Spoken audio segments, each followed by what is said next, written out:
The Tom Woods Show, episode 1294. Prepare to set fire to the index card of allowable opinion. Your daily dose of liberty education starts here. The Tom Woods Show. Folks, if you've ever thought about creating and selling your own online course, well, remember your host here has a teensy-weensy bit of experience creating online courses. So I've actually put together some resources for you, a free report, plus a step-by-step video training series walking you through everything you need to do. Doesn't cost you a thing. Pick it all up at tomwoods.com/makecourses. Hi, everybody. Tom Woods here. Jordan Paige is with me today once again. Jordan Paige is really the musician of the Ron Paul Revolution. If you were involved in the 2008 or 2012 campaigns at all and you attended any of the major events, chances are you met or listened to Jordan Paige. I don't remember exactly when we first met. We definitely were at the Revolution March together in 2008 because I remember in the taxi on the way to the airport, Jordan and his wife were sitting in the back seat and she was expecting, I think they were expecting their first child at that time. They now have 7. But anyway, the two of us have been at many events together and I'm always delighted to have a chance to talk to him. Jordan has just released a new song and I'm going to let him tell you about it. You can follow Jordan, find out more about him over at jordanpagemusic.com. Jordan, welcome back. Thanks for having me back on, Tom. Well, how could I not? You have a new song, and it's not just any old song. It's a song of political significance. It's a song, the revenue from which you are splitting with another party. So I'm going to let you tell the story. This is an episode in American history, just very recent history, just a couple of years ago, that I'm sure almost everybody listening will recall. But with most people, they've gone on and forgotten all about it. But you have not. And I'd like you to tell us in as much detail as you care to share exactly who the song is about and what were the circumstances. Absolutely, buddy. So this new song is called The Ballad of Lavoy Finicum, A Cowboy Stand for Freedom. And I wrote this January 26th, 2016. I was in the middle of a campaign to promote my song Arm Yourselves, which is a Second Amendment anthem that Oath Keepers had picked up as their national theme song. And right in the middle of all of this interviews and whatnot, we get word that my buddy Ammon Bundy, who people would recall from the Bunkerville standoff in Nevada from 2014, Ammon and his brother Ryan and several others had gone up to Oregon to protest the abuse and mistreatment and wrongful imprisonment of a ranching family from Harney County in Oregon. The family that was in Oregon, it was the Hammonds, and the Hammonds had been targeted by the Bureau of Land Management, which essentially, if one really is honest and examines the nature of a situation, examining the Bureau of Land Management, they really are just a front for a criminal enterprise. And they really committed some heinous acts of domestic terrorism against this family and against many families all throughout the West. You know, federal land is kind of an oxymoron. You know, the federal government's not allowed to really own any land except for the 10 miles square of Washington, D.C. and just parcels for needful buildings and armories and things like that. But they're not allowed to own massive amounts of land. And right now, the vast majority of the Western United States is under federal control. It's very sad that we've allowed this to happen. And so the Bureau of Land Management has claimed jurisdiction over so many acres. I mean, just millions of acres of land. And they had been terrorizing this family for about 10 years. The Hammonds had spent about $1 million in legal fees, fighting the BLM in court. And in the end, Bureau of Land Management agents had threatened the family. They had threatened their lives. They had killed their cattle, and they had set fire to their land in an attempt to burn down their home. And this is all easily researchable. And so Dwight and Stephen Hammond, father and son, went out to light a backfire, which is a tactic used in ranching, where if there is a wildfire spreading, you can light a certain type of fire to stop the encroaching fire from coming in. And they lit a backfire to stop them from burning down their home. And for that, because it was close to federal land, quote unquote, they were charged with domestic terrorism, and they were given mandatory minimum sentences of 5 years each in federal prison. Okay. So this was a gross, gross injustice. And it's important to note that President Trump pardoned Stephen and Dwight Hammond earlier this year in 2018. So they did serve about 2 years, but they were sent to a Los Angeles maximum security prison. These two, Christian farmers from Oregon of all places, were thrust into a maximum security federal prison in Los Angeles. So you can let your imagination run there. When we believe that was a punishment for what happened next, and so. Ammon Bundy was a big supporter of the Hammonds, and Lavoy Finicum was as well. Lavoy was a Arizona rancher, cattle rancher. He's a father of 11 children and a foster father who had raised over 50 kids through being a foster dad and teaching them ranching and teaching them life skills, and just a really wonderful, salt of the earth kind of guy. Very intelligent, very educated on our country's history and on the Constitution. Really a constitutional scholar. And he supported the Hammonds as well. So a group of folks went up to Oregon, and they peacefully occupied a empty government building, which was the Malheur Wildlife Refuge. And this was the administrative staging point of all of the BLM's activities in that region, in that county. So Ammon and Ryan and Lavoy and this group of folks went up there. It was an empty building. There was no one there. They peacefully occupied it, and they had access to the records there, and they were working to build a legal case against the BLM to prove what they were up to. And in the fervor of all this, the media took it and it became an international story. And Lavoy ended up becoming more or less the spokesman for it, even though Ammon was universally recognized as the leader and the ringleader of it. Lavoy was very much the spokesman, and he was very comfortable on camera speaking about the Constitution, speaking about the abuses of the federal government. He was not anti-government. None of these guys were. They were very pro-government, but they were pro-constitutionally limited government. And Lavoy had a plan that he was already in the middle of executing to help Western ranching families unplug from the BLM system and from their jurisdiction. And so he had meetings set up all over the West, hundreds of meetings that were set up and scheduled. And for this is the prevailing theory of why he was assassinated. He was heading with a convoy away from the refuge to a neighboring county to meet with a sheriff who had invited them there and had offered them protection as long as they came unarmed. And so Lavoy was unarmed, as was everyone else. They were in a van. Lavoy was driving, and there were women and children in the van, as well as men. And they were stopped by a police officer on the road. And Lavoy feared for his life and shouted to the officer that he was heading to see the sheriff and that the sheriff had invited him there. And the cops started shooting at the van and shot out the rearview mirrors on the sides of the vehicle. And so because they were being shot at, of course, what would you do? So he took off and at great speeds. And about a mile and a half up the road, federal agents had set up an illegal kill stop. And a kill stop is when you're coming around a turn where there's no way to see the barricade coming. And Lavoy had a split-second decision to make. He could plow into these officers and kill them all and the people in his van, or he could veer off to the left into a snowbank, and that's what he did. The officers immediately started shooting at the vehicle, so he got out and drew their fire away from the people in the vehicle, and he was unarmed, and they shot him 9 times, and then the last shot was a headshot and blew his head off. And he died in the snow. And this was a political assassination. There's no doubt in my mind. And most people who are sympathetic to this and have researched it and have seen the footage, because there was aerial drone footage. So they planned this in advance.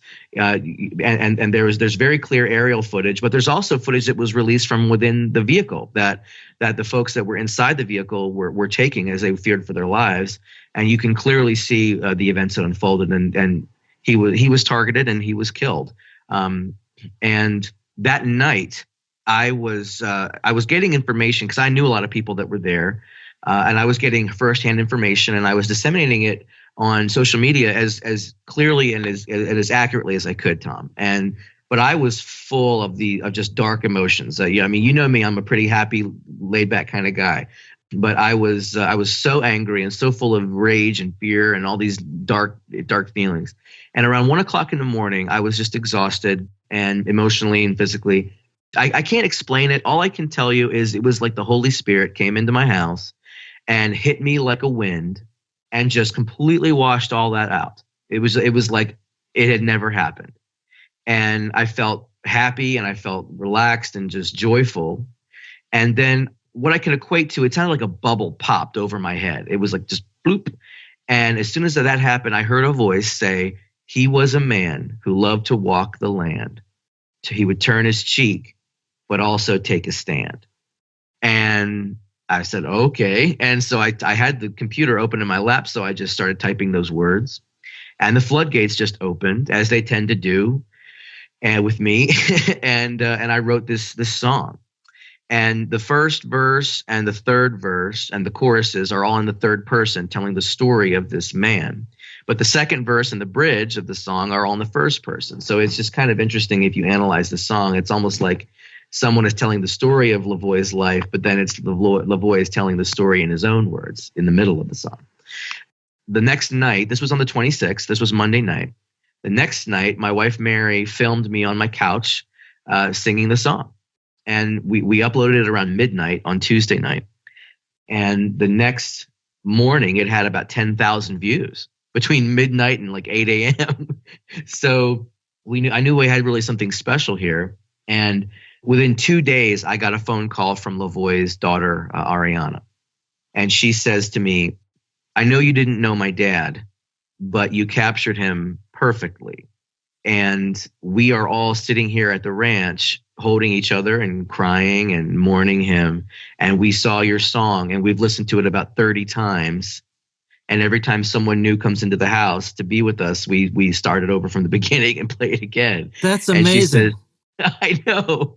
That's what I thought. And she says, this is the kicker. She says, I want you to know that this song is what's giving us hope right now, that our dad's death is not in vain and that he won't be forgotten. And, you know, people have a lot of different motivations for doing what they do, and musicians always have a lot of personal motivations.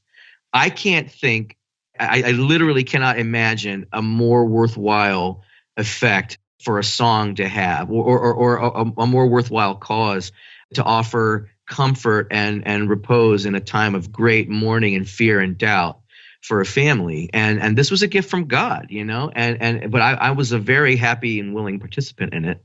And it just blew me away. Now, I've seen videos of you performing the song from the beginning of 2016, and yet we're talking today because you've just released the song. Is this the first time you've recorded it and officially released it? Yes, it is. So I've been playing it just as a cowboy ballad at my shows. It's really probably since 2016, it's been the #1 requested song at all my shows. I mean, I don't think I've played one show without playing it because everyone always wants to hear that particular song. And it's going to be, I was approached by the Center for Self-Governance. They're creating a documentary series, a 4-part series called Dead Man Talking. And it's about Lavoy Finicum and about the refuge and about this whole situation, this entire story I just unfolded. It's about all of that. And they wanted the song for episode 3 of the 4-part series. And they paid me to, you know, go get it recorded. And it turned out better than I could ever have hoped. I worked with a studio up here in Washington where I live at Good Music Studios with Lonnie Good. And Lonnie and I just recorded the vocals and the rhythm guitar, there's 2 versions of the song, and one of them is just me and the guitar, which is the version that everyone knows. But then we sent it to a producer friend in Nashville named Evan Sealing, and Evan took this song and just made it into a country western hit. I mean, it blows my mind what he was able to do with it. And I told him my ideas, what I wanted. I wanted it to be a cowboy ballad in the vein of Gene Autry and Roy Rogers, but with some modern feel, modern sensibilities. And he really just made it into a wonderful production. I couldn't be happier. I always swore, Tom, it's so funny. I always swore to my wife I would never go country. It would never happen, because I'm a rock and roll guy. I do the folk music thing, some Southern rock. I like Leonard Skinner and all that, but I would never go country. And here I am, as country could possibly be. But it lends itself to that. That is the feel of it, and that's the culture of the message of the song. And it really is a beautiful testament to a man's life who believed in this country, who believed in our system of laws, who believed in God, and who believed in those values and paid the ultimate price. I mean, he was really trying to wake people up. And I promised his wife, Jeanette, who I've become friends with, and I'm friends with many of their adult children, I promised them all that I would never stop playing the song. And because I felt like this was something that I had been called to do by the Lord, and it was a task that had been given to me, was to spread the word about this and to make sure that new generations know the name Lavoy Finicum and know what happened, that our government assassinated an unarmed man in cold blood with his hands up in the air. Now, it's not the first time it's happened, of course, but it was politically motivated, and it has just been swept under the rug. And we are refusing to allow that to happen.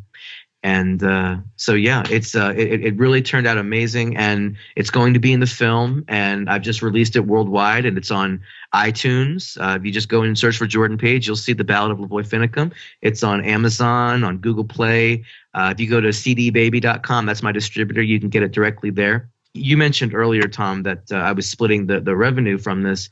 So I committed to donating 50% of the proceeds from the song directly to Jeanette Finicum, Lavoy's widow, and to their family, to support their family financially, but also to help her with the federal court case that has ensued, that she and their family have filed a class action lawsuit against the federal government for a wrongful death suit. And they're burning through a lot of money in legal fees. And so my hope is that the sales generated from the sale of this song will help her indefinitely. Well, why don't we go ahead and play the song right now, and then we'll resume our conversation. That sounds great. He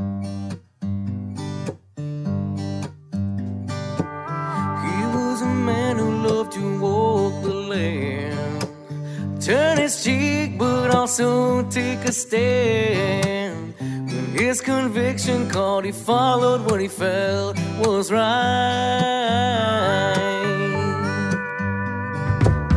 Well, there's no telling just what time will bring. You can live for nothing or for everything, but when the pushes come to shove and tell me, will you fight? I'm only talking about a cowboy stand for freedom. I'm just talking about a name carved in a stone. A friend and brother to anyone. He's riding off to the setting sun. We'll drive on cowboy, he's heading home. If it's almost right, then there's nearly wrong. As you live your life from sunrise to dawn, then it's over and the moment's gone.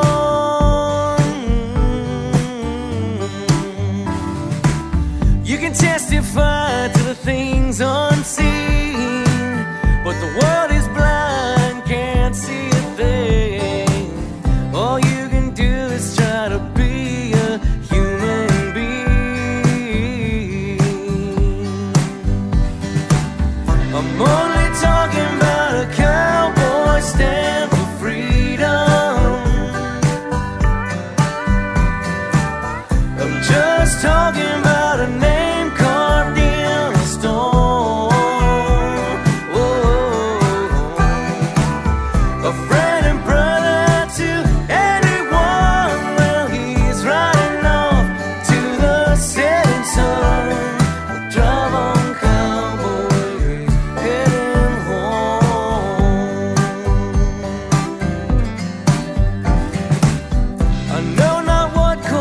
though the man may take, can't see that far down the road. But as for me and mine, make no mistake, the weight of justice is a heavy load, and I'm living by a code.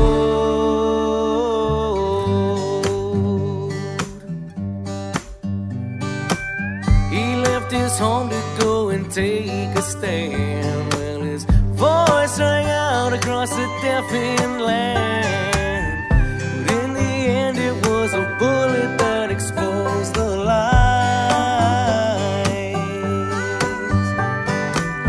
Truth remembered is a battle won, and though his murder cannot be undone, it rings out like an echo, thundering across the night.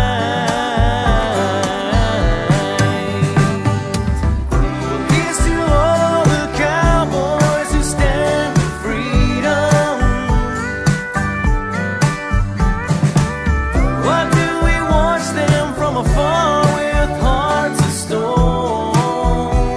Whoa. He's riding off to the setting sun, where the thoughts of many from the boys who've won. Drive on, cowboy, your work is done. Well, Godspeed, cowboy, we'll carry on.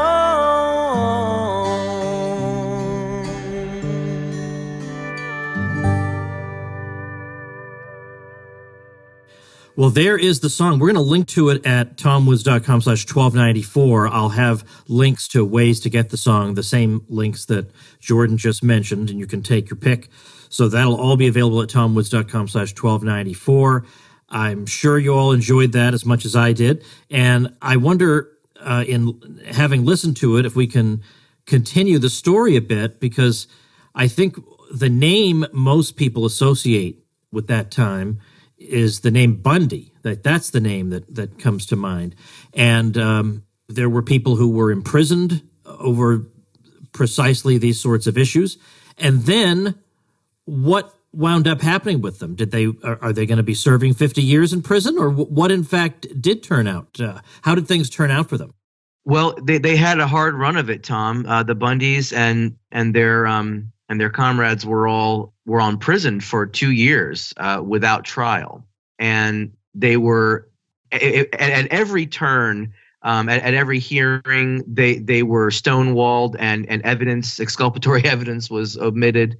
But in the end, they were exonerated this year. So how about that? So they spent 2 years and they're exonerated. Yeah, they've been exonerated. They're out. I think there are a small handful of people that were there that were given separate charges for other things. I mean, the feds will find any charge they can to try to make their case, even if it's completely dishonest, and they withhold evidence that would exonerate people, as they've done many times before. But in the case of the Bundys, they were all released and have been exonerated. I just spoke with Ammon yesterday, actually, and we've known each other for several years, and he and his family are very enthusiastic about the song, and they're helping me to promote it to their base, which is pretty substantial. And there's a handful of people that are still in prison, but we're the community at large is working to get them out. But the vast majority of the folks that were at Malheur have been exonerated, and they were treated horribly in prison. They were isolated. They were starved. They were beaten. A lot of psychological torture was done to them by the prison system in order to try to break them. But these are men and women of great faith, and they held it together as best as they could, and they were delivered from bondage. I mean, it really is an amazing story, and I encourage people to do research about it. There is a website for the Finicums, which is cowboysstandforfreedom.com, and that has lots of information about Lavoy. It has his book, which is an incredible book. It's called Only by Blood and Suffering. It's an amazing book. It's a fiction novel that really speaks to what's happening in the country today with the degradation of our civil liberties and just the breakdown of society and encroaching overreaching government. It's a beautiful story, a beautiful book.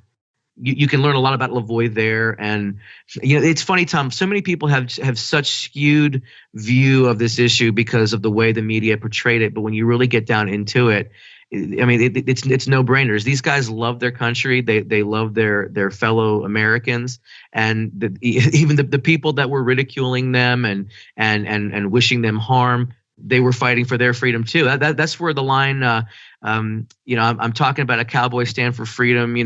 Why do we watch these cowboys? Why do we watch them with hearts of stone? And during this whole time period, there was so much animosity and hatred and just vitriolic language against these guys, and memes that were made to ridicule them and their suffering and what they were going through.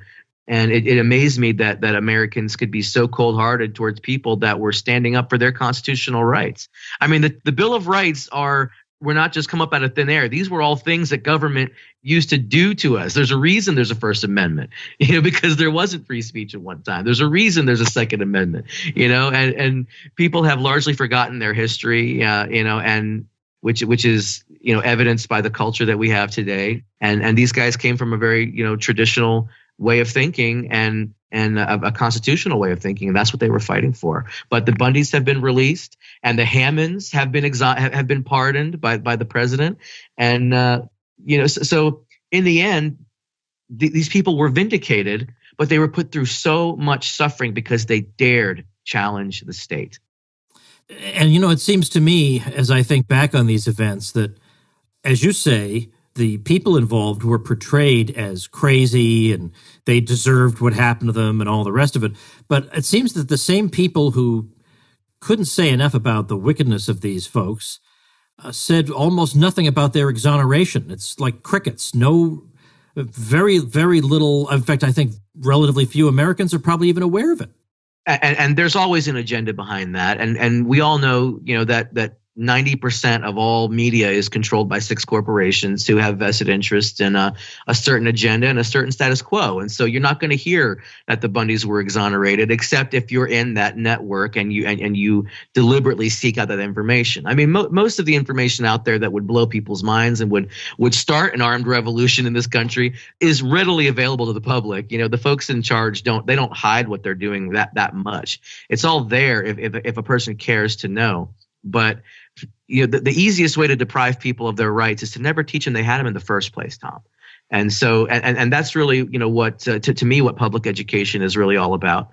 It's about creating a nation of subservient slaves rather than patriots and thinking, people who will challenge the things that are wrong when they see them. Docility is really the name of the game here, and most people are just kind of floating along and just trying to get by, and they're not paying attention. And I used to be one of those people, so I can't judge them that harshly.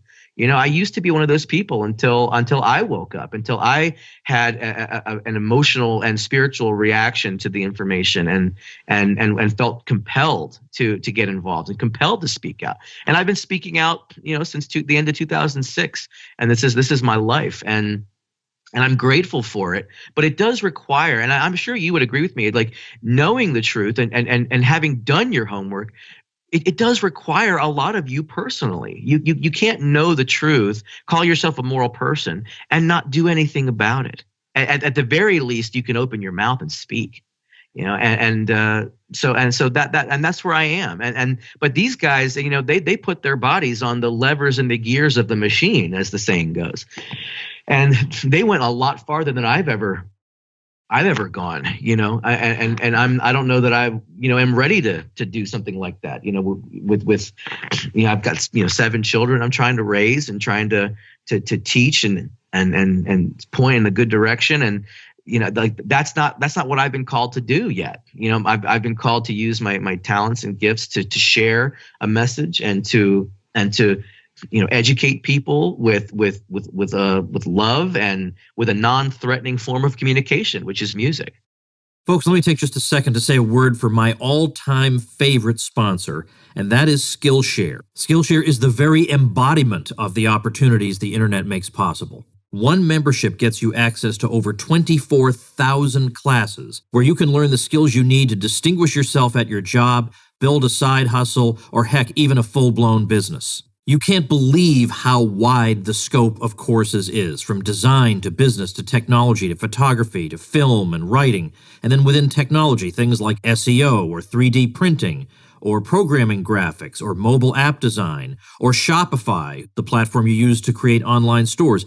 Almost anything you could want to learn it at Skillshare. Well, my listeners are getting an amazing deal. 2 months of access to all 24,000 classes for just 99 cents. That's 2 months of Skillshare for just 99 cents. How do you get that? Go to Skillshare.com/woods right now. That's Skillshare.com/woods.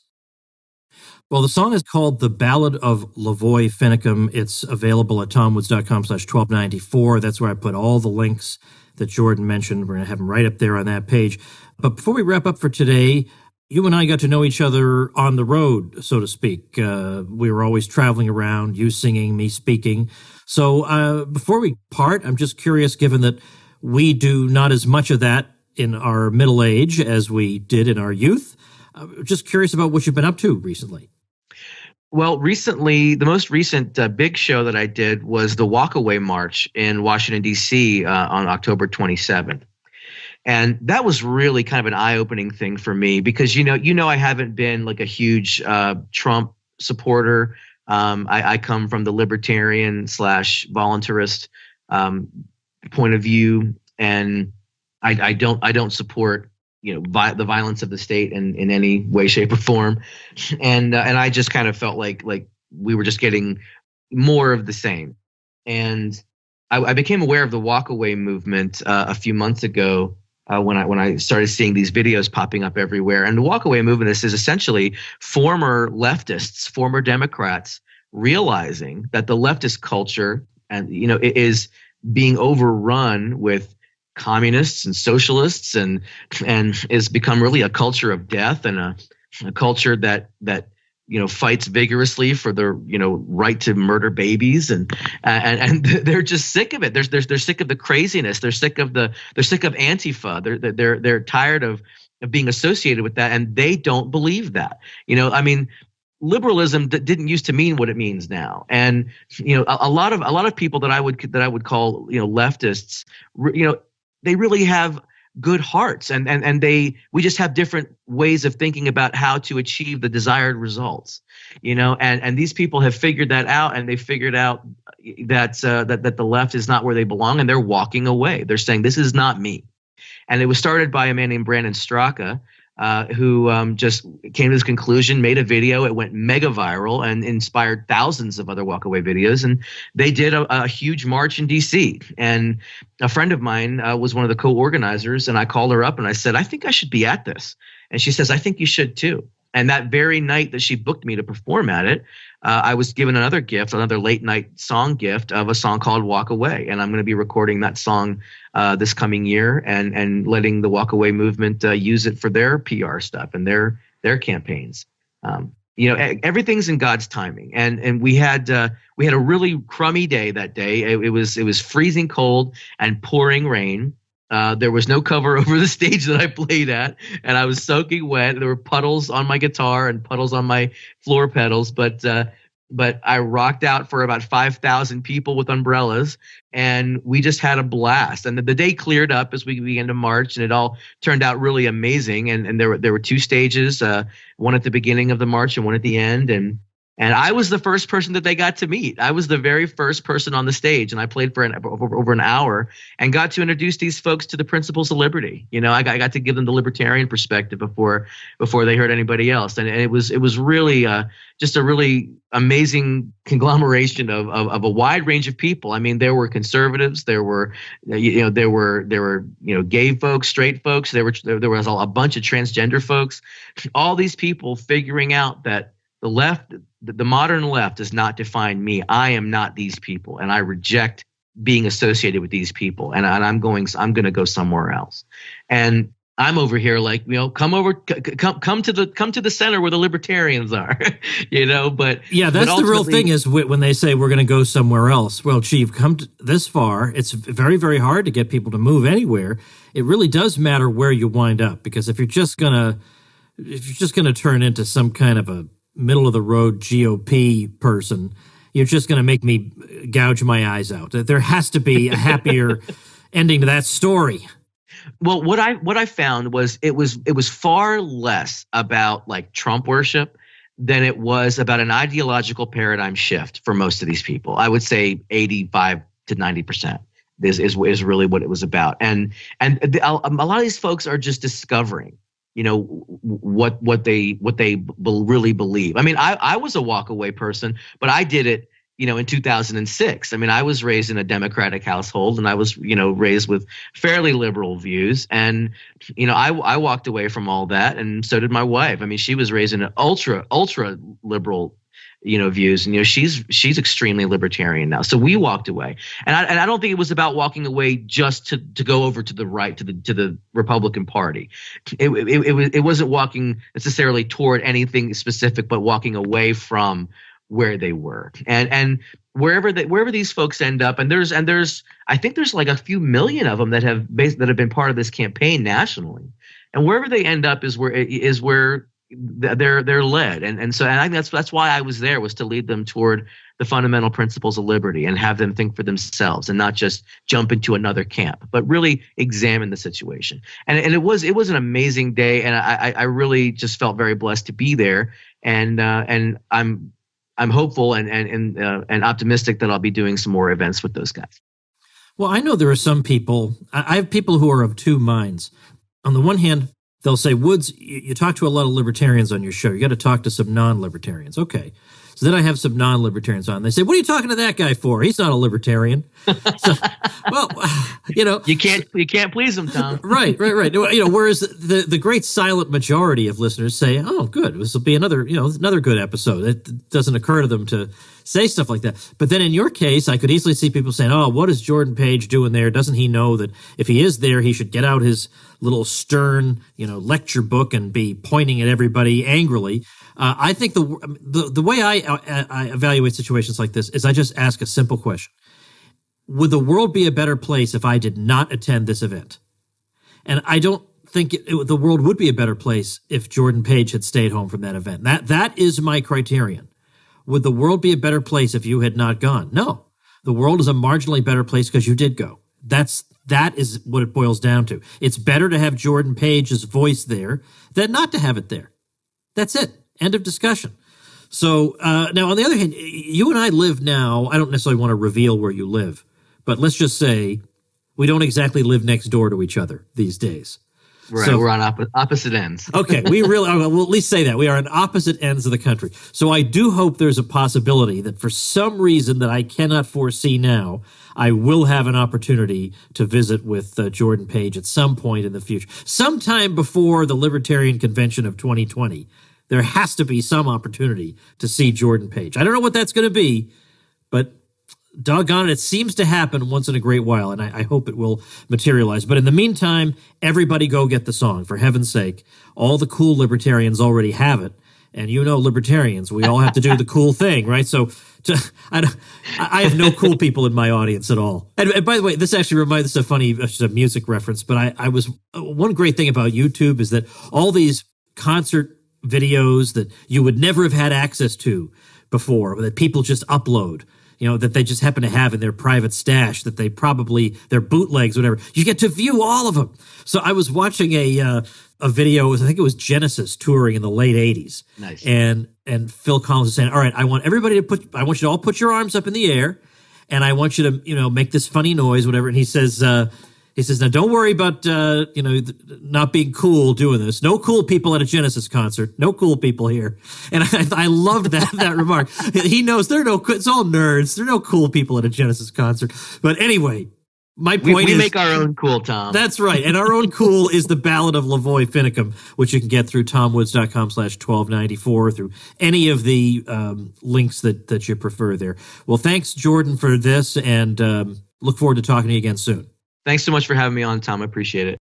All right, folks, just a quick reminder about my sister podcast, Contra Krugman, that Bob Murphy and I host every week. We take a Paul Krugman column and we take it apart, and we have a great time doing it. So you can check that out over at contrakrugman.com. book.com, and Bob is out with a brand new book with me as the narrator of the audiobook version, and it's called Contra Krugman, Smashing the Errors of America's Most Famous Keynesian. It is superb, outstanding. It's unbelievable how much you'll learn in so many different areas, from, austerity and budgets to business cycles and booms and busts and the Fed, and all kinds of stuff is all in there. So definitely check that out at ContraKrugmanBook.com, and I'll see you tomorrow. Become a smarter libertarian in just 30 minutes a day.